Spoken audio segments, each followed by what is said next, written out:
История германского трансатлантического лайнера Majestic. Судно Majestic – это третий и последний трансатлантический лайнер класса «Император», строившийся под именем Bismarck для немецкой компании Hapag. Не совершил ни единого рейса для Hapag. Недостроенным был передан White Star Line в 1918 году и, получив имя Majestic, стал флагманом компании. До введения в эксплуатацию французской Нормандии был самым большим пассажирским лайнером в мире. После того, как в 1906 году Cunard Line спустила на воду Лузитанию, а в 1912 году White Star Line Titanic, Германия осталась позади в гонке за голубую ленту Атлантики и престиж на Североатлантическом пути. У компании Hapag не было престижного судна с начала 20-го столетия. Управляющий директор компании Альберт Балин хотел показать миру, что в Германии все еще могут строить роскошные суда. Он заказал верфи Blohm & Voss в Гамбурге постройку 3 больших океанских лайнеров тоннажем более 50 тысяч регистровых тонн. Первым из этих судов стал «Император», который был спущен на воду в мае 1912 года. На момент его спуска на воду самым большим судном в мире был «Олимпик», но «Император» отобрал у него этот титул.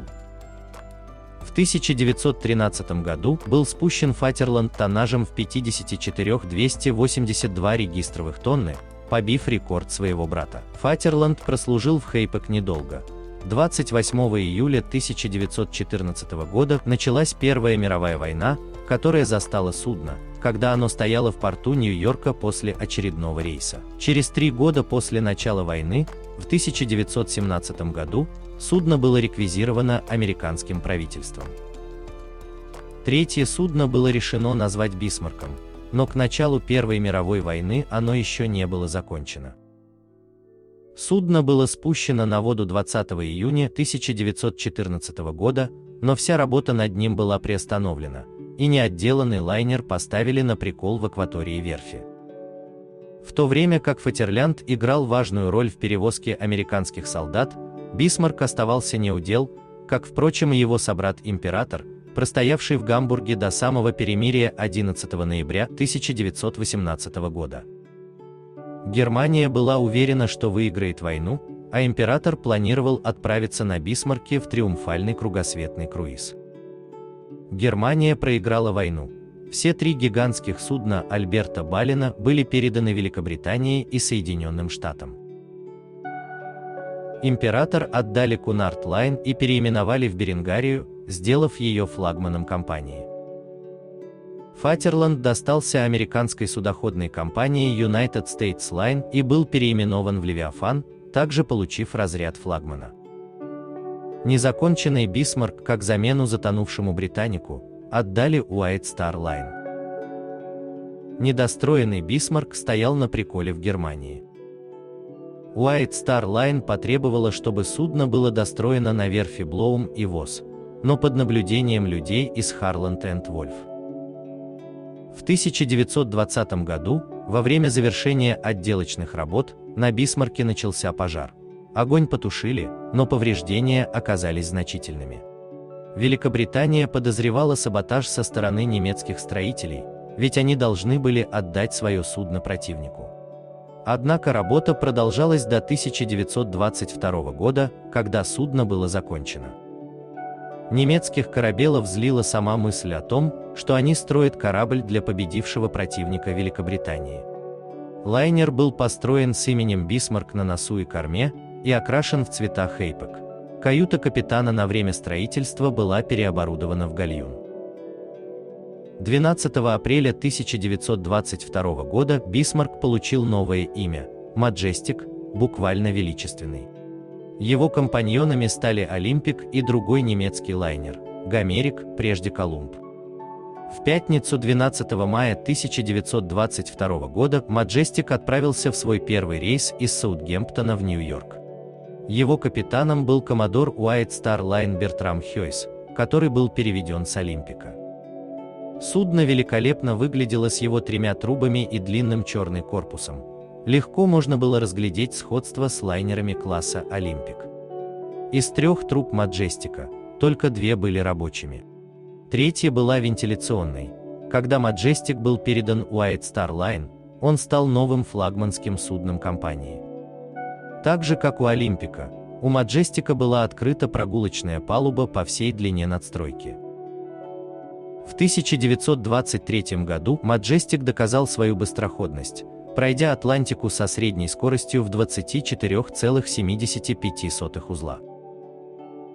Это сделало его вторым самым быстрым пассажирским судном в мире после Мавритании, развившей скорость в 26,6 узла.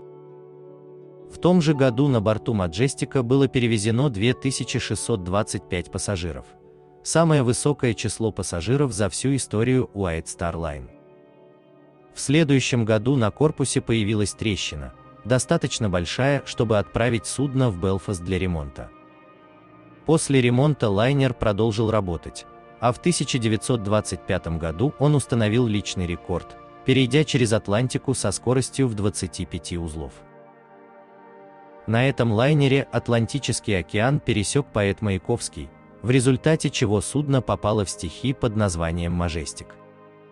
На лайнере Majestic путешествовал Илья Ильф, что отражено в его записных книжках. В 1928 году судно было отправлено в Бостон для остекления передней части прогулочной палубы. В конце февраля судно возобновило работу. Год спустя ситуация для пароходств была сомнительна. В 1929 году произошел крах на Уолл-стрит. Никто не мог позволить себе дорогое пересечение Атлантики. Таким образом, White Star Line решила организовывать круизы из Галифакса и Нью-Йорка. Это принесло немного дополнительных денег для компании, но расцвет атлантических лайнеров был определенно закончен. В 1934 году, в результате депрессии, Cunard Line и White Star Line объединились в одну компанию. В новой компании Majestic заменил стареющую Мавританию. В том же году он сел на мель в Колшате, но сумел сойти с нее с потоком воды. В октябре во время сильного шторма мощная волна разбила окна мостика. Первый помощник и капитан Эдгард Штранд были ранены. После этого инцидента капитан Трант ушел в отставку. Когда французский лайнер «Нормандия» вошел в состав флота в 1935 году, Majestic больше не был самым большим судном в мире. Даже при том, что он был моложе, чем Беренгария и Аквитания, его сняли с линии до них в 1936 году и заменили британским конкурентом Нормандии Queen Mary. Majestic совершил 207 успешных рейсов в Нью-Йорк, но прослужил лишь 14 лет. Доказательством большого возраста судна был корпус, на котором постоянно появлялись трещины.